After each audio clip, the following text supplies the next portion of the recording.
بسم اللہ الرحمن الرحیم۔ سیرت سیدنا امام حسین علیہ السلام۔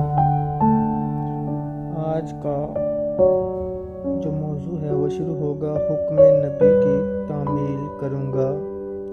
عبداللہ بن جعفر نے آپ کو خط لکھ کر اہل عراق سے بچنے کا مشورہ دیا اور خدا کی قسم دے کر ان کی طرف کوچ نہ کرنے کی درخواست کی۔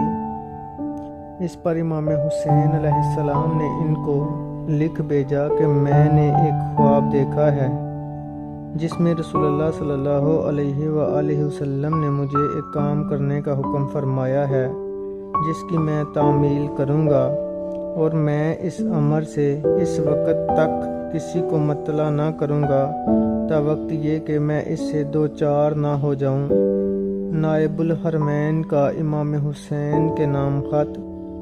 نائب الحرمین عمرو بن سعید بن عاص نے آپ کو لکھا کہ میں اللہ سے دعا کرتا ہوں کہ وہ آپ کو رشد و ہدایت کی راہ دکھائے اور آپ کو ہلاکت سے بچائے۔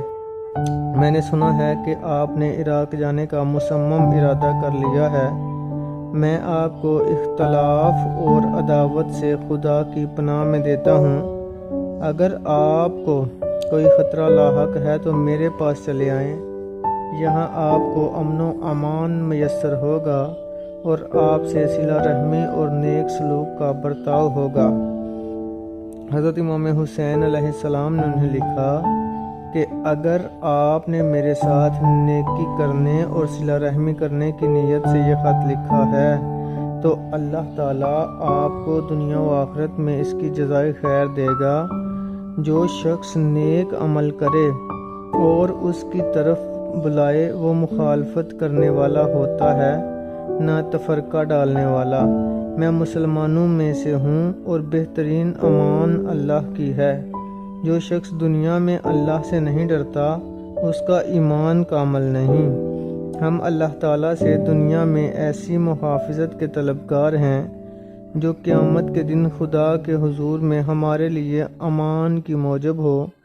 حضرت ابن عباس کے نام یزید کا خط۔ مورخین کہتے ہیں کہ یزید بن معاویہ نے حضرت امام حسین علیہ السلام کے مکہ کو کوچ کر جانے کا ذکر کرتے ہوئے حضرت ابن عباس کو لکھا کہ میرے خیال میں اہل عراق میں سے بعض ان کے پاس آئے ہیں اور انہیں خلافت کا لالچ دیا ہے۔ آپ اہل عراق کو اچھی طرح جانتے ہیں اور آپ کو ان کا تجربہ ہے۔ اگر واقعی امام حسین علیہ السلام نے ایسا کیا ہے تو انہوں نے قرابت داری کے مضبوط رشتے کو توڑ دیا ہے۔ آپ اپنے خاندان کے بزرگ اور امام حسین علیہ السلام کے منظور نظر ہیں۔ آپ ان کو افتراق و انتشار کی صحیح سے باز رکھیں۔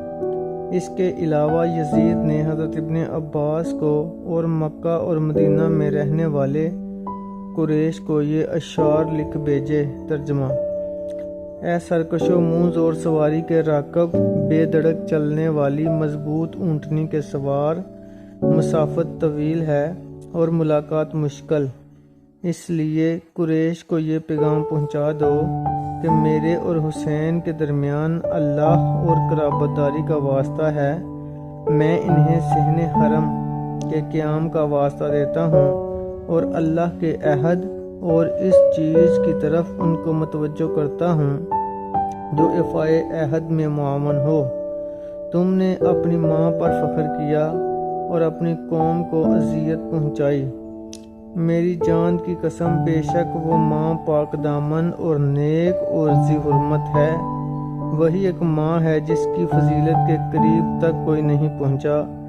ساری دنیا جانتی ہے کہ وہ خیر الناس اور اللہ کے رسول صلی اللہ علیہ وآلہ وسلم کی بیٹی ہے۔ اسی کی فضیلت ہے، آپ کی فضیلت ہے، اور آپ کی قوم کے دوسرے لوگوں نے بھی اس کی فضیلت سے حصہ پایا ہے۔ میں جانتا ہوں یا مجھے علم کا سا ظن ہے، اور کبھی ظن سچا ہوتا ہے اور حقیقت بن جاتا ہے۔ ان قریب وہ تمہیں عقابوں اور گدھوں کی ضیافت کے لیے چھوڑ جائیں گے۔ اے ہماری قوم کے لوگوں، جنگ کی بجھی ہوئی آگ کو مت بھڑکاؤ اور سلامتی کی رسی کو مضبوطی سے پکڑے رہو۔ لوگ تم سے صدیوں پہلے جنگ کا تجربہ کر چکے ہیں۔ جنگوں نے قوموں کی قومیں ہلاک کر ڈالی ہیں، بس اپنی قوم کے ساتھ انصاف کرو اور جان بوجھ کر ہلاکت میں نہ پڑو۔ اکثر غسیلوں کے پاؤں اکھڑ جاتے ہیں۔ حضرت ابن عباس کا یزید کے نام خط۔ اس کے جواب میں حضرت ابن عباس نے لکھا کہ مجھے امید ہے کہ حضرت امام حسین علیہ السلام کا خروج کسی ایسے امر کے لیے نہ ہوگا جو آپ پر گراں گزرے۔ میں انہیں نصیحت کرنے میں کوئی کسر نہ چھوڑوں گا اور ہر ایسی بات ان سے کروں گا جس سے الفت زیادہ ہو اور جوش و اضطراب اور ہیجان کی آگ ٹھنڈی ہو۔ حضرت امام حسین اور ابن عباس کی گفتگو۔ اس کے بعد حضرت ابن عباس حضرت امام حسین کے پاس گئے اور ان سے طویل گفتگو کی۔ انہوں نے کہا کہ آپ کو تنبیہ کرتا ہوں کہ کل آپ کو نہایت بے دردی سے قتل کر دیا جائے گا۔ آپ عراق نہ جائیں، اور اگر آپ کو جانا ہی ہے تو فی الحال یہیں مکہ میں قیام کریں۔ حج کے موسم میں جب لوگ یہاں آئیں تو آپ ان سے ملیں اور ان کا اندیہ معلوم کریں۔ اس کے بعد ہی آپ اپنی رائے قائم کریں۔ یہ بات چیت 10 ذی الحجہ کو ہوئی، لیکن آپ نے انکار کر دیا اور عراق جانے پر مصرر رہے۔ اس پر حضرت ابن عباس نے کہا کہ خدا کی قسم، کل آپ کو حضرت عثمان کی طرح اپنی عورتوں اور بیٹیوں کے سامنے قتل کر دیا جائے گا، اور میں ڈرتا ہوں کہ حضرت عثمان کا بدلہ آپ ہی سے لیا جائے گا۔ حضرت امام حسین نے جواب دیا کہ آپ سٹھیا گئے ہیں۔ حضرت ابن عباس نے کہا کہ اگر یہ بات معیوب نہ ہوتی تو میں آپ کو آپ کے سر کے بالوں سے پکڑ لیتا اور آپ کو جبراً روک لیتا، اور اگر مجھے یقین ہو جائے کہ میرے آپ کے ساتھ لپٹ جانے اور آپ کے ساتھ گتھم گتھا ہو جانے سے آپ رک جائیں گے تو میں اس سے بھی دریغ نہ کروں، لیکن میرا خیال ہے کہ آپ اس طرح بھی نہ رکیں گے۔